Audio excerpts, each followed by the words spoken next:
عراقی کردوں نے ایران پر زمینی حملہ شروع کر دیا، امریکی حکام کا دعویٰ۔ امریکی حکام نے دعویٰ کیا کہ ایران پر عراقی کردوں نے زمینی حملہ شروع کر دیا ہے۔ امریکی ٹی وی سے بات کرتے ہوئے ایک اہلکار نے کہا ہے کہ 1000 عراقی کردوں نے ایران کے خلاف زمینی کارروائی شروع کر دی ہے اور ہزاروں کرد سرحد پار کر کے ایرانی علاقوں میں داخل ہو گئے ہیں۔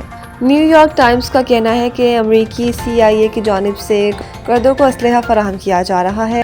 امریکی وزیر جنگ پیٹ ہیگسیٹ نے بھی دعویٰ کیا تھا کہ امریکی فوج تو ایران کے خلاف باغیوں کو مسلح نہیں کر رہی، تاہم انہوں نے یہ بھی کہا تھا کہ امریکی حکومت کے دیگر حصے ممکنہ طور پر اس کام میں شریک ہوں گے۔ ادھر روسی میڈیا نے بتایا کہ ایران نے عراقی کردوں پر مبینہ حملہ کیا ہے، جس سے ان کے ٹھکانوں میں آگ بھڑک اٹھی ہے۔ دوسری جانب ایرانی خبر ایجنسی نے ایران کے سرحدی صوبوں میں کرد جنگجوؤں کے داخل ہونے کی خبروں کی تردید کر دی۔